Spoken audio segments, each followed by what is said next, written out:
प्रिय छात्रों, आज हम आपको रामधारी सिंह दिनकर द्वारा रचित पाठ पुरुरवा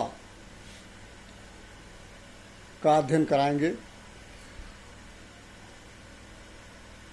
पुरुरवा उर्वशी नामक काव्य के तीसरे अंक से उद्धृत पुरुरवा के कथन में इस सत्य पर आश्चर्य प्रकट किया गया है कि जो मेधावी, परम प्रतापी एवं प्रचंड शक्तिशाली पुरुष कठोर से कठोर आघात को सहज ही सह लेता है, वही नारी के सौंदर्य एवं प्रेम के आगे आत्मसमर्पण क्यों कर देता है। प्रस्तुत पाठ में बताया गया है कि उर्वशी नामक एक अप्सरा स्वर्ग से आकर एक सरोवर पर उतरती है और उसकी भेंट पुरुरवा से होती है। पुरुरवा उस पर मोहित हो जाता है और वह उर्वशी के समक्ष अपनी शक्ति का परिचय देता है। कौन है अंकुश, इसे मैं भी नहीं पहचानता हूँ, पर सरोवर के किनारे कंठ में जो जल रही है, उस तृषा उस वेदना को जानता हूँ। सिंधु सा उद्दाम अपरंपार मेरा बल कहाँ है, गूंजता जिस शक्ति का सर्वत्र जय जयकार, उस अटल संकल्प का संबल कहाँ है। ये शिला सा वृक्ष, ये चट्टान सी मेरी भुजाएं, सूर्य के आलोक से दीपित समुन्नत भाल, मेरे प्राण का सागर अगम उतार उच्छल है। प्रस्तुत पद्यांश महाकवि रामधारी सिंह दिनकर द्वारा रचित नाटकीय महाकाव्य उर्वशी के तृतीय अंक से हमारी पाठ्यपुस्तक काव्यांजन में संकलित पुरुरवा शीर्षक से अवतरित है।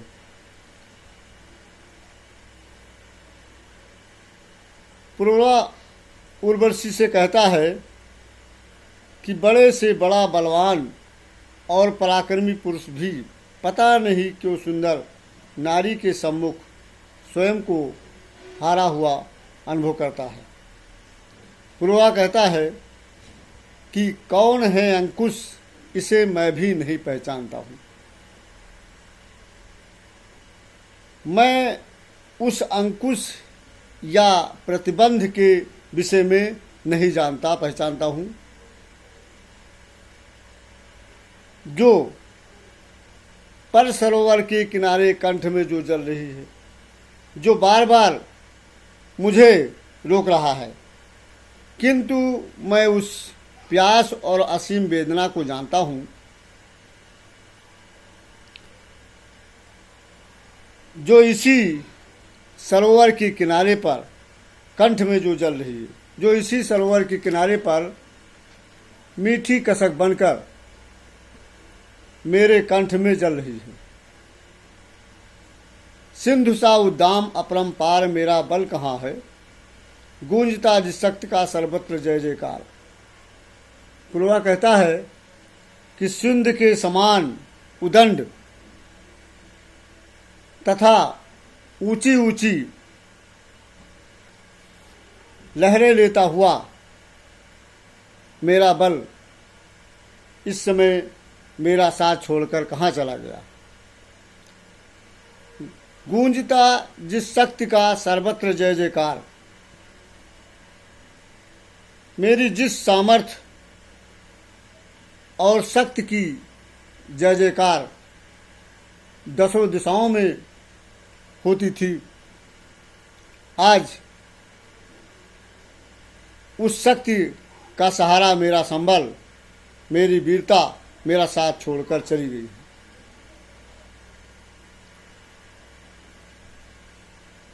उस अटल संकल्प का संबल कहाँ है। मेरी जिस सामर्थ्य और शक्ति की जय जयकार दसों दिशाओं में होती थी, उस अटल और ध्रुव निश्चय का सहारा इस समय कहाँ चला गया है। यह शिला सा वृक्ष, ये चट्टान सी मेरी भुजाएं, मेरा वक्षस्थल शिला के समान मजबूत है और दृढ़ है, तथा चट्टान सी मेरी भुजाएं, मेरी भुजा वो चट्टान के समान मजबूत है। सूर्य के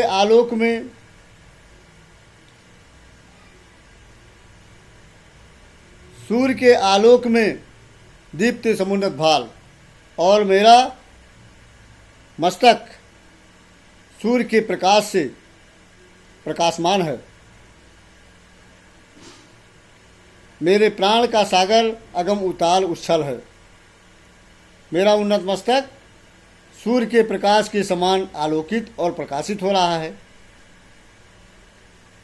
मेरे प्राण का सागर अगम उथाल उच्छल है, और मेरे प्राण अथाह एवं उछलती हुई तरंगों वाले सागर के समान है। मेरे प्राण अगम अथाह उछलती हुई गहरे सागर के समान है, जिसमें सदैव ऊंची नीची लहरें उठती रहती हैं। अर्थात मेरे प्राणों की गहराई को नापना सरल नहीं है। प्रस्तुत पद्यांश को पढ़कर नीचे प्रश्नों के उत्तर दें।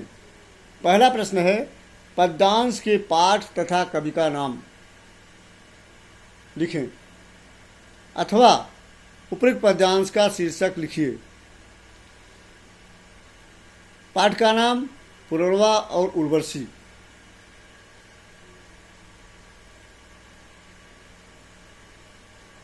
संदर्भ अथवा संदर्भ लिखें।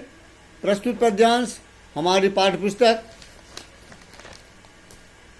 रामधारी सिंह दिनकर द्वारा रचित नाटकीय महाकाव्य उर्वशी के तृतीय अंक से हमारी पाठ्यपुस्तक काव्यांजल में संकलित पुनर्वा शीर्षक से अवतरित है।